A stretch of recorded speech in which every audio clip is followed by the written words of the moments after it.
इंसानों के एवोल्यूशन की कहानी एक बहुत बड़ी गाथा है जो लाखों साल से चलती आ रही है। इसमें कई उतार चढ़ाव है। यह कहानी है अडेप्शन की, इनोवेशन की और हर उस मुश्किल में सरवाइव करने की। इसी कहानी का नतीजा है हम होमो सैपियंस। हमारे पूर्वजों ने अपना पहला कदम किस एवोल्यूशन के स्टेज पर रखा होगा? धरती पर जीवन 4.5 अरब साल पहले शुरू हुआ था।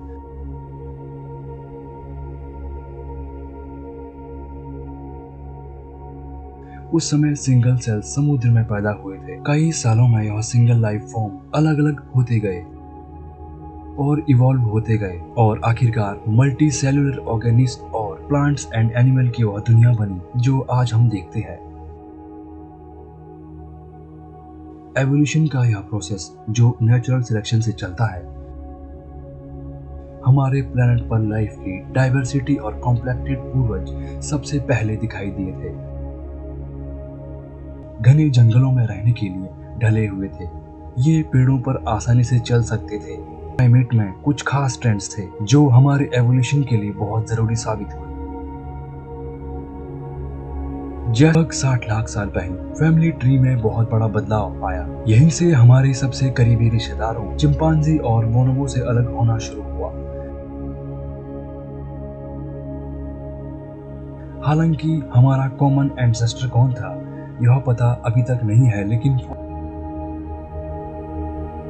फॉसिल्स एविडेंस से पता चलता है कि अर्ली ह्यूमन में एक खास ट्रेंड था जो उन्हें दूसरे से अलग करता था। बायोपेडलिज्म यानी दो पैरों पर सीधे चलने की क्षमता। बायोपेडलिज्म का आना ह्यूमन एवोल्यूशन में एक गेम चेंजर था। इससे हमारे हाथ टूल्स और खाना कैरी करने के लिए फ्री हो गए। नए एनवायरनमेंट को एक्सप्लोर करने के लिए हमारे रास्ते खुल गए। हालांकि बायोपेडलिज्म क्यों इवॉल्व हुआ, इसके असली कारण पर अभी भी बहस होती है, लेकिन यह साफ है कि इस एडेप्शन ने हमारी लीनिएज को आकार देने में बहुत बड़ी भूमिका निभाई।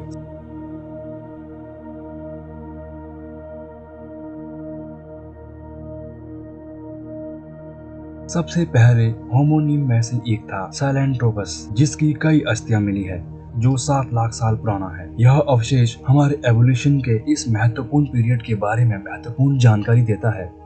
दूसरे अर्ली होमिनिन जैसे कि आर्डीपथेकस जो लगभग 40 लाख साल पहले रहते थे और उनमें एफ जैसे फीचर के साथ ट्री क्लाइंबिंग और बायोपेडलिंग वर्किंग दोनों के लिए एडेप्शन थे।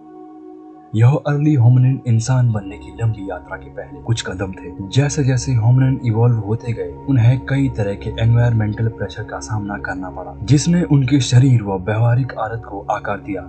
नेचुरल सिलेक्शन ने उन इंडिविजुअल को चुना जो चारों ओर के हिसाब से बेस्ट सूटेड थे और धीरे धीरे उन ट्रेंड्स का संग्रह होता गया जो आखिरकार हमारे प्रजाति को डिफाइन करते हैं। ह्यूमन एवोल्यूशन की कहानी एक सीधी रेखा में नहीं है, बल्कि अलग अलग शाखाओं वाले पेड़ की तरह है जहां अपने यूनिक लॉजिकल के हिसाब से अडेप्ट होती गई।